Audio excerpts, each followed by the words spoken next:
और एक उड़ती उड़ती खबर ये भी आ रही है कि माननीय मुख्यमंत्री जी का ये लास्ट मुख्यमंत्री के रूप में दौरा होगा। तो हम लोग चाहते हैं कि भाई बिहार को उन्होंने तो बहुत प्रोग्रेस किया है, चाहे शिक्षा के मामले में हो, स्वास्थ्य के मामले में हो, एजुकेशन के मामले को लेकर के, या किसी भी फील्ड में हम लोग देखें तो पहले से तो बेहतर ही है। लेकिन सीमांचल नहीं सुधरा, और सीमांचल में किशनगंज एक ऐसी जगह है जिसको हम अगर कहें तो इस पे किसी का ध्यान कभी नहीं गया। एक तरफ से नेपाल, एक तरफ से बांग्लादेश से घिरे हुए हम लोग हैं, और प्रति व्यक्ति आय सबसे कम अगर पूरे बिहार की कहीं है तो वो हमारे किशनगंज का है। तो किशनगंज में कभी नजर नहीं पड़ा। अल्हम्दुलिल्लाह आज हमारे यहाँ से एक मंत्री भी हैं, दिलीप जायसवाल जी मंत्री भी हैं, मुख्यमंत्री जी यहाँ आ रहे हैं। बजट में हम लोगों ने काफी कोशिश किया कि हमारे सीमांचल और किशनगंज के लिए कुछ मिले, लेकिन अनफॉर्चुनेट फिर वैसे ही बजट रहा, हम लोगों को निराशा ही हाथ लगी। अब हमारे पास जब सीएम आ रहा है तो हम चाहते हैं कि भाई आपके माध्यम से हम कुछ मांगे रखे। हो सकता है कि लास्ट दौरे में हम पे उनको लगे कि किशनगंज को जरूरत है तो उनको कुछ दे करके, सौगात दे करके जाए। जिस तरह से आप लोगों को पता है कि एएमयू हमारा अधर में पड़ा हुआ है, अगर सीएम साहब चाहते, बिहार गवर्नमेंट चाहती तो सेंटर को रिकमेंड करके एनजीटी को हटाने के लिए यहाँ से रिकमेंडेशन भेज सकता था।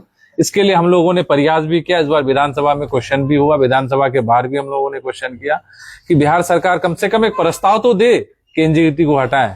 तो चलिए उसके लिए भी क्या कर रही है, नहीं कर रही है, हम लोग देखेंगे।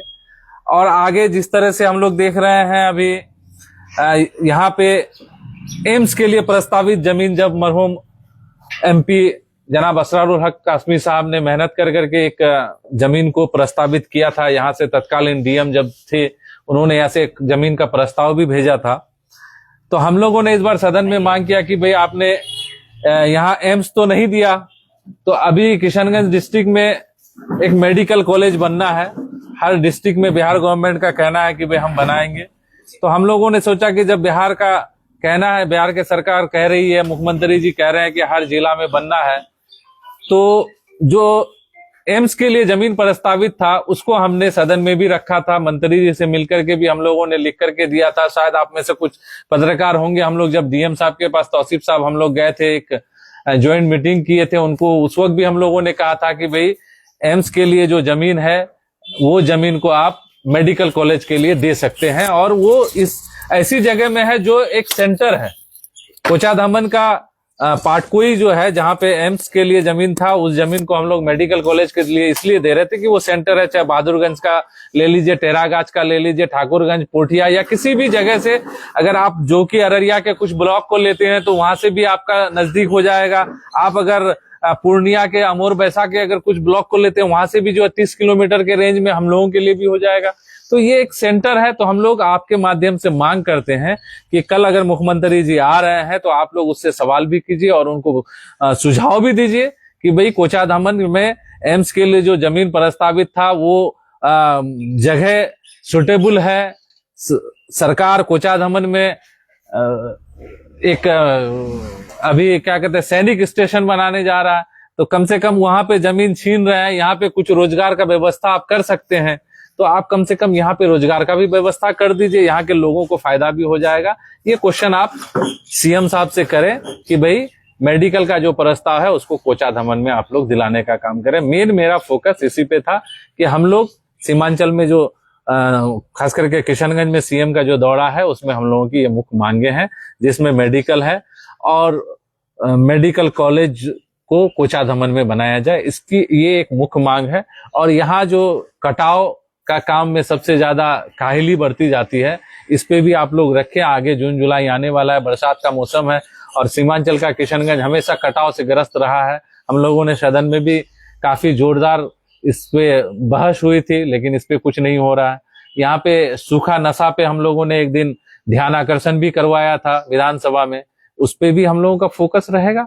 अब देखिए, लेकिन मेन आप लोगों से मेरी गुजारिश है, खास करके जितने मीडिया कर्मी हैं, कल सीएम साहब से ये आप लोग प्रस्ताव जरूर करेंगे कि मेडिकल कॉलेज कोचाधामन के, जहाँ पे एम्स के लिए जमीन प्रस्तावित था, वहां पे बनाया जाए।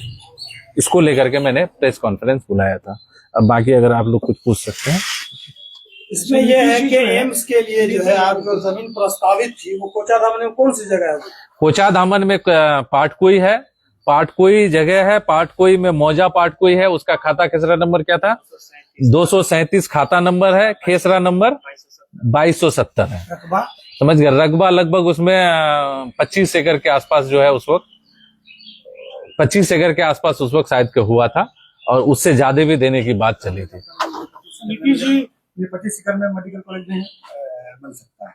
अच्छा, तो वहां पे जमीन है भाई, वहां पे अगर चाहे तो सरकार के द्वारा वहां 100 एकड़ से ऊपर जमीन है, 100 एकड़ से ऊपर जमीन है। जब डीएम साहब के पास हम लोग गए थे तो बोला क्या कि ये मोड जो है जमीन का वो दिखा रहा है कि नदी।